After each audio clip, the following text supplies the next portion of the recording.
We've been uncovering amazing remains of a Byzantine church complex. The church covers an area of about 1.5 dunums. What if I told you that somewhere beneath centuries of mud silence and forgotten prayers, a single inscription, just a handful of words in ancient Greek, has clawed its way back to the surface, not in Rome, not in dusty theory, but in Galilee, the land where it all began. And this weathered mosaic might just shake the foundations of Christian theology itself. They're calling it the most important biblical discovery since a man first stepped on the moon, a 1,500-year-old Byzantine church hidden just steps from the Sea of Galilee, possibly built on the very soil that once cradled the hometown of 3 apostles, Peter, Andrew, and Philip. Word here, Kappa Omicron Rho, it means the chief.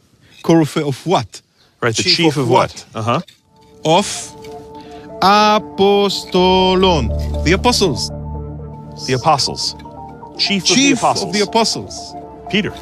And inside, a message frozen in time, so pristine, it might have been laid yesterday. A mosaic that doesn't just honor Peter, but names him chief of the apostles, bearer of the keys to the kingdom of heaven. This isn't a quaint historical note, it's theological dynamite, a divine declaration carved into stone, waiting for the right generation to see it. And that The Israeli Antiquities Authority uncovered the remains of a 1,500-year-old Byzantine church just outside of Jerusalem. generation is us. Every so often, archaeology throws something at us that doesn't just teach, it confronts. For over 100 years, scholars, theologians, and pilgrims have argued over the whereabouts of Bethsaida, a small fishing town mentioned repeatedly in the Gospels, and home to 3 of Christ's closest followers. But where was Bethsaida? Theories piled up. Evidence was scarce. The question hung over. Biblical scholarship like a ghost haunting, unanswered, unresolved. Until now, on the northern shore of the Sea of Galilee, within reach of the same waters that once carried the footsteps of Christ, a team led by Professor Moti Aviam and Dr. Stephen Notley made the find that could change everything. Beneath 400 years of earth and flood and silence, the ruins of a Byzantine-era church. And in its heart, a mosaic, perfectly preserved, the inscriptio etched in fine, deliberate coin Greek names, Peter not just as one of many apostles, but as the chief of the apostles, the bearer of the keys to heaven. This mosaic had waited 14 centuries, and when the soil was lifted, its colors still burned bright, its letters still sharp, its message untouched, as though it had been sealed by providence, saved for us. Dr. Craig Evans, a leading scholar on the historical Jesus, calls it perhaps the clearest archaeological link ever found to Peter's home. Dr. Notley says it outright. It's not just about the mosaic, it's about what it confirms.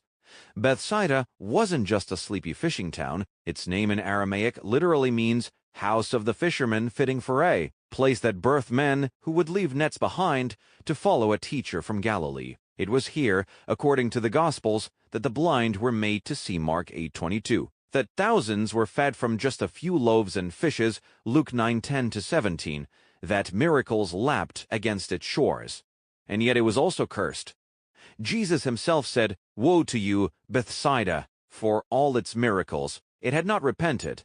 After that, silence. The name disappears from Scripture, and soon after, from history. Medieval pilgrims tried to find it relying on scraps of legend, but they never agreed on a spot. In the 19th century, some scholars pointed inland to a mound called Etel, but it was 2 kilometers from the water, strange for a fishing town, and it lacked solid evidence from the time of Jesus. Everything changed after the 1967 Six-Day War opened the region to fresh exploration. Israeli surveys began pointing to another site, El Arid, far closer to the Sea of Galilee, pottery shards, mosaic fragments, hints of long habitation. In the early 2000s, even Pope John Paul II was flown over the site. He was presented with a replica of a bronze key, found there, a nod to the authority Jesus gave Peter. By 2016, the digging began in earnest, and the earth started giving up its secrets. Coins from the 1st century Roman-era fishing tools, foundations of a Byzantine basilica, and then the inscription, The Mosaic's prayer is addressed to Constantine, not the emperor, but likely a local patron. It invokes Peter, chief of the apostles and holder of the keys of the heavenly spheres. That exact dedication appears in the travel diary of Willibald, an 8th century Bavarian bishop who visited Bethsaida in 725 AD. He described a church by the water, dedicated to Peter and Andrew, with lodgings for pilgrims. For centuries, scholars dismissed him. Too romantic, too devotional. But now, the stones, the layout, the very words, all match. Willibald's account wasn't myth. It was memory. Eyewitness testimony, 1,300 years old, finally vindicated by the ground itself. It's one thing to find an ancient church. It's another to find one built over a first-century fishing village in the exact place. The Gospels place Bethsaida, honoring Peter with the highest authority an apostle could hold. This wasn't random construction. Early Christians built over places they remembered, places where they believed heaven had touched earth. The Church of the Nativity in Bethlehem, the Church of the Holy Sepulchre in Jerusalem, the Church of the Annunciation in Nazareth, and now, maybe, Bethsaida.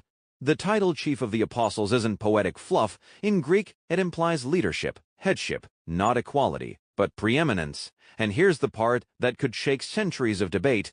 This isn't from Rome, it's not Latin, it's not from a medieval papal claim. It's Greek, from Byzantine Christians in the East, centuries before the Great Schism, centuries before medieval papal structures even existed. It shows that Peter's primacy wasn't just a Roman idea. It was a belief already embedded in the faith of the undivided early church, East and West alike. And then, the other title, Holder of the Keys. Not a metaphor. A direct lift from Matthew 16:19, a verse that has fueled theological battles for centuries, from councils to the Reformation. Now inscribed in stone, in Peter's homeland, by people who lived long before those battles even began. In the ancient world, keys weren't just tools. They were symbols of stewardship, of exclusive royal authority. If you held the king's keys, you acted in his name. Isaiah 22:22 speaks of such a key. What he opens, no one can shut. Early Christians saw that as a foreshadowing of Peter's role, and this discovery at Alarit, it shows that interpretation was alive, not in Rome's vaults, but in the soil of Galilee itself, centuries before the Reformation lines were ever drawn. No, this find doesn't prove every claim about the papacy, but it does prove something just as important, that Peter's unique role was recognized, honored, and proclaimed from the very shores where he once fished. For some, it will challenge long-held assumptions. For others, it will feel like confirmation. But for all, it demands attention. Because what began as a routine dig has become a moment where faith, history, and scripture converge in stone. A 1,500-year-old mosaic, sealed by mud, now shouts across the centuries, Peter, chief of the apostles, holder of the keys. And that changes everything.